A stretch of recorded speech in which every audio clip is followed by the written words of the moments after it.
Hello అండి. అందరికీ నమస్కారం. నేను Shweta Suryakumari. Welcome to Surya journal. వీణ వేణువైన సరిగమ విన్నావా? ఆ, తీగరాగమైన మధురిమ కన్నావా? తనవు తహతహలాడాల చెలరేగాల చెలివుగాల ఉయ్యాలలి వేళలో వీణ వేణువైన సరిగమ విన్నావా? ఆ, తీగరాగమైన మధురిమ కన్నావా? రంగనాథ్ ప్రభ ఈ పాటకు చేసిన అభినయం పదిలంగా నిలిచింది. ఇంటింటి రామాయణం వింతైన ప్రేమాయణం, కలిసుంటే సల్లాపము విడిపోతే కల్లోలము. ఇంటింటి రామాయణం వింతైన ప్రేమాయణం, కలిసుంటే సల్లాపము విడిపోతే కల్లోలము. చంద్రమోహన్, జయసుధ ఈ గీతంలో పలికించిన భావాలు అపురూపం. సినిమా అత్యంత ప్రజాదరణ పొందిన మాధ్యమం. సున్నితమైన అంశాలను చక్కటి కథగా అల్లి ప్రేక్షకులకు ఓ మంచి చిత్రం అందిస్తే దాని ఫలితం విజయం రూపంలో ఆస్వాదించవచ్చు. ప్రతి ఇంట్లోనూ ఓ కథ ఉంటుంది. అది ఆనందం కావచ్చు, తెచ్చిపెట్టుకున్న కొట్లాట కావచ్చు, నిర్లక్ష్య ధోరణితో వ్యవహరించిన తీరు, చిన్నపాటి మనస్పర్ధలు, ఇలా ఏదో ఓ సమస్య ప్రతి ఇంట ఉంటుంది. ప్రేమించి పెళ్లి చేసుకున్న భార్యాభర్తల మధ్య వచ్చిన చిన్న అపార్థం విడిపోయే వరకు దారి తీసిన వైనాన్ని ఎంతో ఆసక్తికరంగా మలిచి ఇంటింటి రామాయణం పేరుతో దర్శకుడు పి. సాంబశివరావు చిత్రసీమకు అందించారు.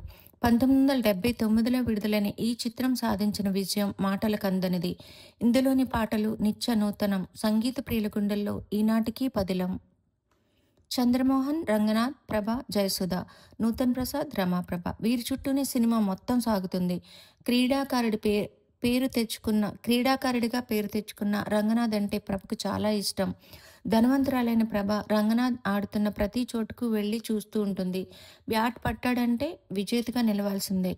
అలా అతడి ఆటకు అభిమానిగా మారిన ప్రభ కప్పు అందుకున్న ప్రతిసారి రంగనాథ్ను అభినందిస్తుంది. అదే అభిమానంతో తన ఇంటికి భోజనానికి ఆహ్వానించి తండ్రి గుమ్మడికి పరిచయం చేస్తుంది. అతడి గురించి వివరాలు అడిగినప్పుడు రంగనాథ్ చెబుతాడు, మద్రాసులో డాక్టర్గా ప్రాక్టీస్ చేస్తున్నానని, అతడికి ఎవరూ లేరని, క్రీడపై ఆసక్తితో హాబీగా ఆడుతున్నానని చెబుతాడు. అతడిని పెళ్లి చేసుకుంటానని ప్రభ చెప్పినప్పుడు గుమ్మడి నిరాకరిస్తాడు. ప్రేమ పెళ్లిళ్ళు విజయం కావని ఒప్పుకోడు. తల్లి లేని ప్రభను ఎంతో గారాబంగా పెంచిన ఆయన కూతురి ఇష్టాన్ని అయిష్టంగానే అంగీకరించి పెళ్లి చేస్తాడు. ప్రభతో పెళ్లి జరిగిన కొద్ది రోజులకే రంగనాథ్కు ప్రాక్టీస్ బాగా పెరుగుతుంది. క్షణం తీరిక లేకుండా పనిచేస్తాడు. నిరుపేదల పాలిట వరంగా మారి గూడెంలో ఎవరికి కష్టం వచ్చినా తానే వెళ్ళి వైద్యం చేస్తూ ఉంటాడు.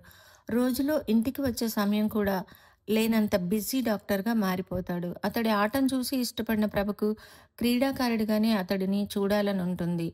ఎక్కడో టోర్నమెంట్ జరుగుతుందని పేపర్లో చూసి భర్తకు చెబుతుంది. ఇప్పుడు అంతకు తీరిక లేదని, డాక్టర్గా బిజీగా ఉన్నానని చెబుతాడు. అది ఆమెకు నచ్చదు. భర్తతో కొంత సమయం గడిపే అవకాశం దొరకదు. అలా ఇద్దరి మధ్య మొదలైన గొడవలతో మాట పెరిగి విడిపోతారు. రంగనాథ్ ఫ్రెండ్ చంద్రమోహన్, జయసుధ పెళ్లి చేసుకుని మద్రాసు వస్తారు. రంగనాథ్ ఇంట్లో పనిచేసే నూతన్ ప్రసాద్, రమాప్రభ ద్వారా చంద్రమోహన్కు విషయం తెలుస్తుంది. వారిద్దరినీ కలపడం కోసం చంద్రమోహన్, జయసుధ కష్టపడతారు. ఫలితంగా చివరికి ఇద్దరూ కలుస్తారు. కొందరి ద్వారా అల్లుడు కూతురు విడిపోయారని తెలుసుకున్న గుమ్మడి కంగారు పడుతూ వస్తాడు. కూతురు అల్లుడు కలిసి ఉన్న దృశ్యం చూసి రిలాక్స్ అవుతాడు. ఎక్కడా అసభ్యతకు తావు లేకుండా ప్రేక్షకులకు ఓ మంచి చిత్రాన్ని చూపిన ఇంటింటి రామాయణం వంటి చిత్రాలు చిత్రసీమలో ఎప్పటికీ పదిలంగా నిలిచి ఉంటాయనడంలో ఎలాంటి సందేహం లేదు.